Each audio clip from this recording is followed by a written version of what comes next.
Hello and happy Monday. Today for lunch I have Greenleaf again. I think this is probably like the third or fourth time I'm showing this lunch, but it's just so freaking good. I order it every single time this is an option. So I got the Lala bowl. And yeah, let's just dig in. I like to save some in case some doesn't get to like the bottom.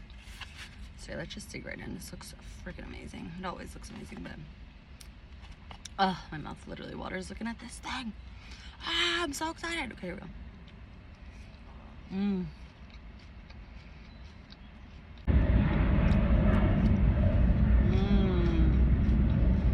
All right, let's get an everything bite.